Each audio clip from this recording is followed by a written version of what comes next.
There's a book in the Bible that a lot of people have either never heard of or they just skip right over it. It's called Lamentations. And let's be honest, you can see why. It is seriously bleak.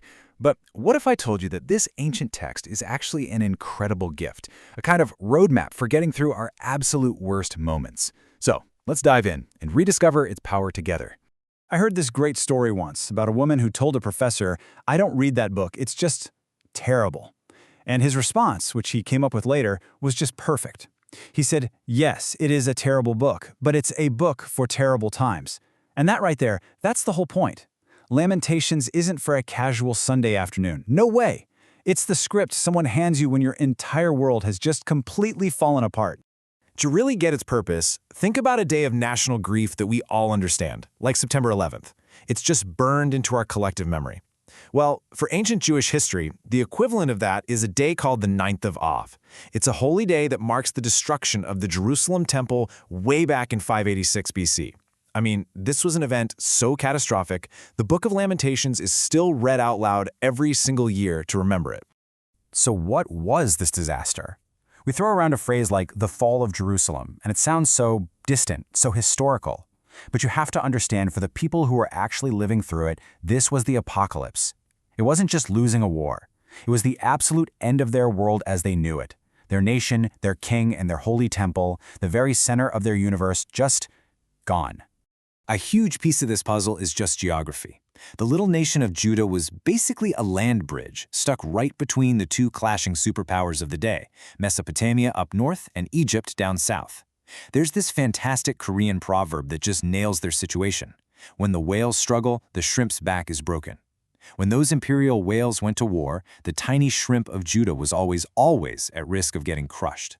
And well, getting crushed is exactly what happened. It wasn't a sudden thing either. It was a long, slow road to ruin. It all started with the Assyrian Empire getting bigger and meaner, which led Judah into making some really bad political decisions. Then, fast forward a bit, the next big superpower, Babylon, comes along. After years of rebellion, Jerusalem falls once in 597 BC. But the final knockout punch, the one that destroyed everything, came in 586 BC after a horrible 18-month siege. That moment, right there, is the moment that gave birth to the Book of Lamentations. So you've got this book that comes from total, absolute devastation.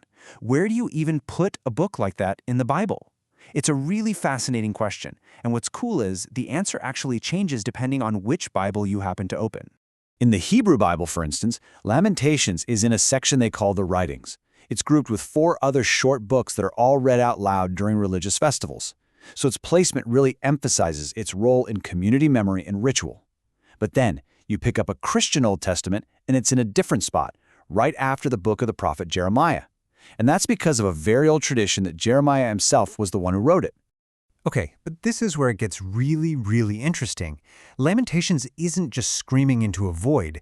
It's actually part of a living, breathing conversation with other parts of the Bible. The writers were trying to make theological sense out of something that felt completely senseless. So the book looks backward in time, specifically at the list of curses in the book of Deuteronomy, the stuff that was supposed to happen if the people broke their agreement with God. And the author of Lamentations deliberately lifts phrases, almost word for word, from that list. Things like the exiles having no resting place, or the unthinkable horror of mothers eating their own children. Now, these aren't just there for shock value. They are giant, blinking neon signs for the reader, basically saying, "See, this is happening for a reason. We broke the covenant." And the pain in this book is just relentless. One of the most haunting lines, and it's repeated over and over, is that the city, who they personify as a woman named Zion, has no comforter, nobody. It's a cry of feeling completely and utterly abandoned. But, and this is amazing, later on in the Bible, the book of Isaiah seems to answer this cry directly. While Lamentations is shouting from the depths that there is no comforter, Isaiah starts with God commanding, "Comfort, comfort my people." It's like Isaiah is picking up the phone and answering the desperate call from Lamentations. It's this beautiful, intentional conversation happening right there in the text. Okay, so how did people actually do grief back then? To really get Lamentations, we have to understand their culture. And let me tell you, it's a world away from how we deal with pain today. We have this whole stiff upper lip thing, right? Keep it all inside. Not them. In ancient Israel, grief was public, it was expressive, and it was something everyone did together. You wore your heart on your sleeve. Grief was a physical performance, a whole set of rituals everyone just knew. You'd see people literally tear their robes, wear this awful, itchy sackcloth, and just sob openly in the streets, and nobody thought it was weird or embarrassing. It was expected. Grief wasn't some private burden you had to hide. It was a community event. And guess what? The Book of Lamentations is filled with all of these actions. And the very form of the book comes from this world. It's what's called a kinah. It's a funeral song, a dirge. In fact, the Hebrew name for the book is just kinot, which is the plural. So right away, that tells you this book's origins aren't in some lofty academic theology. Its roots are in the very human, very raw tradition of singing songs about death and disaster. The language itself is just as raw. 3 of the 5 chapters start with this one Hebrew word, Ike. Now, our English Bibles translate it very politely as how, as in, how lonely sits the city. But that totally misses the raw emotion. Ike isn't a question, it's a sound. It's that explosive, guttural cry that escapes you when you see something truly horrifying. And there's another sound of grief in the book, hoy. Now, if Ike is that sharp shriek of sudden shock, hoy is a long, deep, sorrowful wail. It's the sound of a pain that just won't end. So between these 2 little words, you get a whole vocabulary for audible pain. So when you put all of this together, the history, the theology, this whole culture of grief, you get to what is maybe the book's most powerful and brilliant feature, its main character. And this is the genius of it.